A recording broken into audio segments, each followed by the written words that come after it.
In film, as in literature, nothing defines our hero more than their adversary.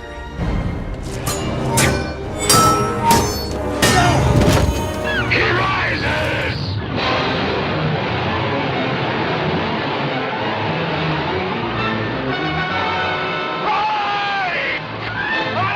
Be they strangers, Eve. I wanted to see what you'd do, and you didn't disappoint.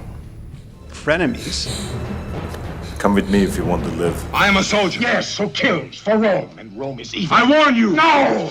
I warn you. enemies, or hated competition. The list of paired heroes and adversaries is long and memorable.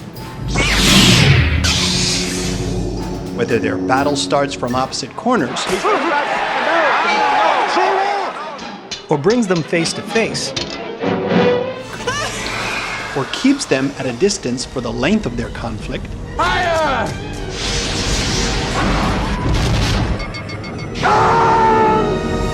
when adversaries square off, anything can happen. Oh, not what I want. For better or worse. This brings us to today's spoiler-free recommendation, a story of powerful adversaries on a collision course that could trigger a catastrophic war. In a time of fragile peace, a great warrior leads his men to the shores of an enemy nation, taking with him the ultimate weapon. Discovering the warrior's plan, the enemy nation marshals its troops, prepared to fight to the death. Only one man dares to challenge the drums of war, with a plan that could save the lives of millions, if only they would listen. Today's spoiler-free recommendation is one of my favorite studio pictures, the nautical, edge-of-your-seat, Cold War adventure, The Hunt for Red October. Actor Alec Baldwin was a 32-year-old up-and-comer when he snagged the lead role of Jack Ryan, a CIA analyst. Ryan's job is to study military intelligence and report back to his superiors. British intelligence obtained these pictures 2 days ago. She's the Red October. Big son of a... 12 meters longer than the standard Typhoon, 3 meters wider. Captain's name is Ramius. What are these doors? Those doors, sir, are the problem. I don't know what they are. Neither do the British. Perhaps our friends in Murmansk have come up with something new. Sean Connery plays Marco Ramius, the captain of the Russian nuclear sub in question, the Red October. A first strike vessel tricked out with some game-changing tech Ryan needs help to decipher. This could be a Caterpillar drive. A what? A jet engine for the water. Goes in the front, gets squirted out the back. Only it's got no moving parts, so it's very, very quiet. Like how quiet? It's doubtful our sonar would even pick it up.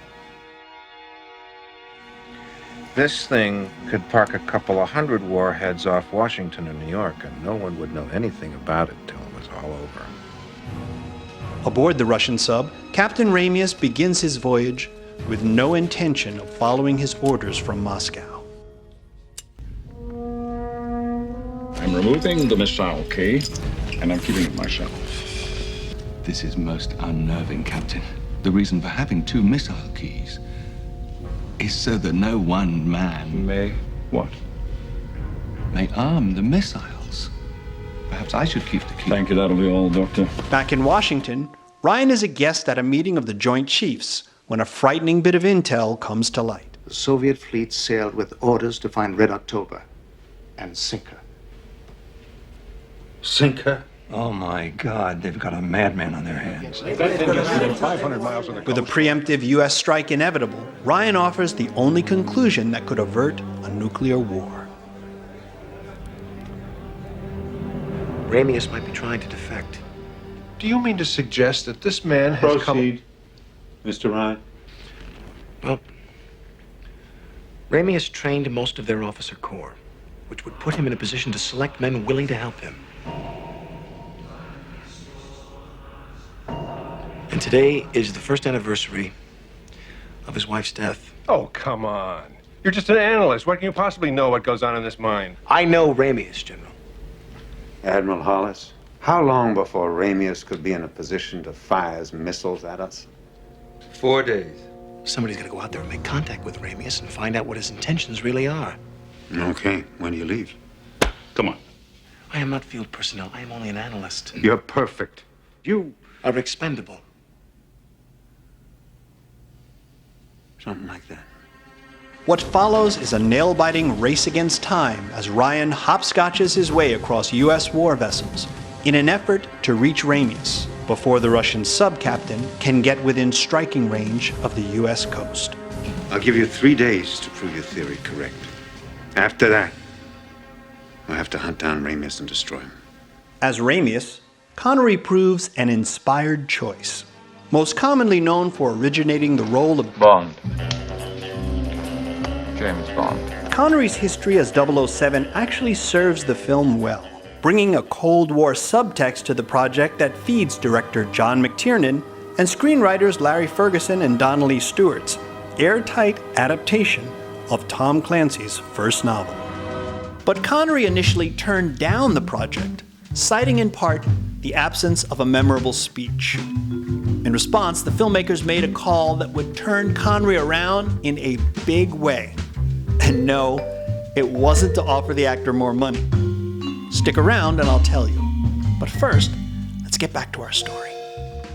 If CIA analyst Jack Ryan hopes to avert World War III, he needs to convince the US brass between him and the Red October that Captain Ramius plans to defect. Senior captains don't start something this dangerous without having thought the matter through. What's he gonna do? Sail into New York, pop the hatch, and say, "Here I am"? It might be just that simple, yes. What are you gonna do with the crew? Or do you plan to eliminate them? We're not at war, sir. Russians gonna find that sub before we get near it anyway. Complicating Ryan's time-sensitive mission is the USS Dallas, an attack sub unaware of the Red October's approach, but directly in its path. What do I do? I got it. Cat and eye. What do you got, Jonesy? Distant contact, probably submerged. Could be a missile boat out of Polyarny. The film features a series of nerve-wracking sequences, including one where Ramius and his crew blindly navigate through a series of narrow underwater canyons, guided only by charts and a timer. In 30 seconds, decrease depth to 200 meters. Course, increase speed to 26 knots and recompute. Turn on my mark. 5, 4, 3, 2, 1. Too fast, Vasily. Too fast. Those charts are laid out precisely. 2, 1, mark. 15 degrees down angle on the bow planes. Come right, 240. Move it!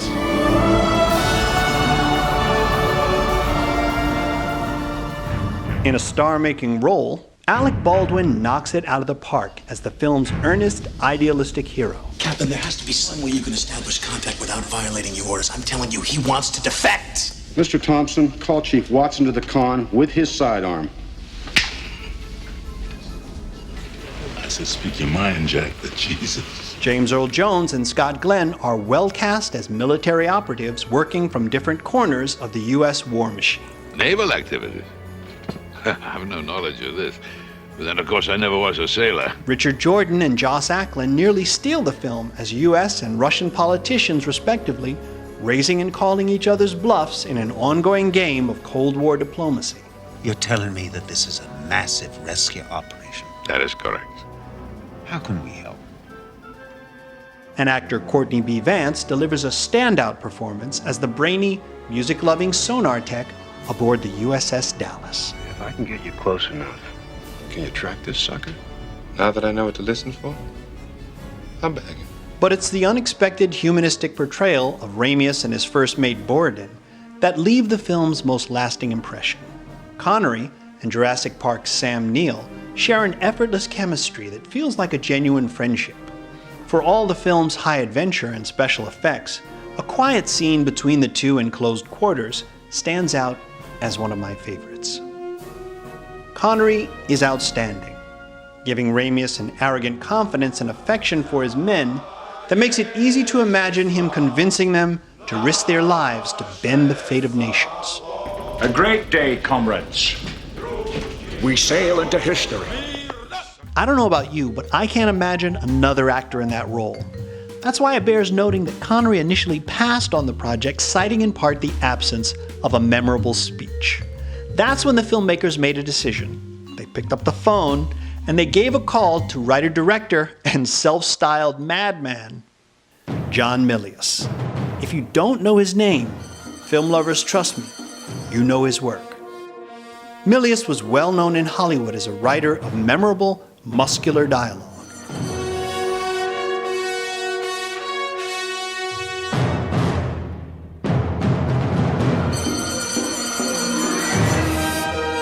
Connery's interest was piqued, having starred in the writer-director's film The Wind and the Lion 15 years earlier. Connery signed on, Milius turned in a speech fit for a star, and a classic movie scene was born. We will pass through the American patrols, past their sonar nets, and lay off their largest city, and listen to their rock and roll. Still flying high from Die Hard, director McTiernan had a strong opening weekend. I saw The Hunt for Red October at Lowe's Astor Plaza, the largest single-screen movie theater in Manhattan at the time. Hey, I think somebody just shot a torpedo at us. Get the hell out of here! Wait, where am I? The packed theater cheered, gasped, and laughed in turn, and applauded gratefully in the film's final passage. The Hunt for Red October is rated PG for mild profanity and brief scenes of on-screen violence. Rave Review's Buried Treasure Meter is a ranking system from 1 to 5, showing how easy or difficult it is to find the film that we're discussing, with 1 being the easiest and 5 being the most difficult. On the Buried Treasure Meter, The Hunt for Red October rates a 2 out of 5. It's an easy film to find online, in stores, and it often plays on TV. The Hunt for Red October is that rare smart film that defies distracted viewing. It is. Its plot is simple, but stacked high with multiple characters and unpredictable subplots that demand the viewer's undivided attention. A man with your responsibilities reading about the end of the world. The film repays that attention in full. Give the man a chance. Not if that bastard so much as twitches. I'm gonna blow him right to Mars. Delivering a top-drawer, old-school studio picture equal to the best of Hollywood's golden age. Your sub-captain's gonna make it to America, all right, Mr. Ryan. He's gonna die within sight of it. Range to target, 900 yards. He's defecting. You're willing to bet your life on that?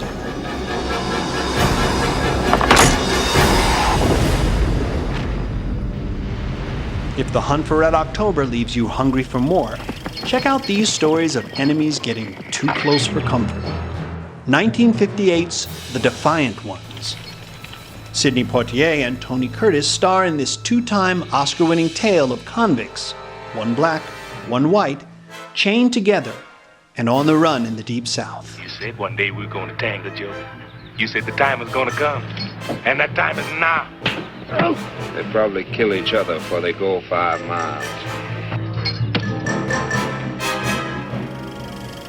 Or track down the Oscar-nominated Joyeux Noel. War has been declared.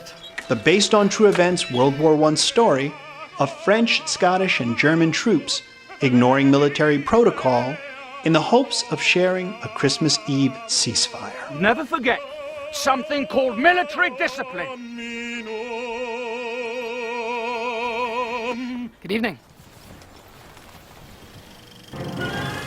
And you can't go wrong with 1942's Best Picture, Best Screenplay, and Best Director winner, Casablanca. The timeless love story starring Humphrey Bogart and Ingrid Bergman. Of all the gin joints in all the towns in all the world, she walks into mine. As reunited lovers, caught between the Nazi Party and the French resistance in wartime Morocco. Who's looking at you, kid?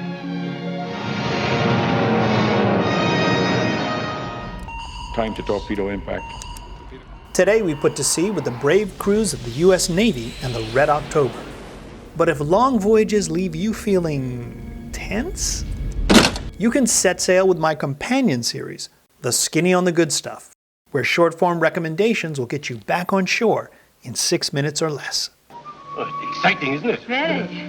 Okay, my fellow movie lover, I'll meet you back here when the next episode drops. Until then, I'm Mr. Kurt. You think he's crazy? Certifiable. And you just got a rave review.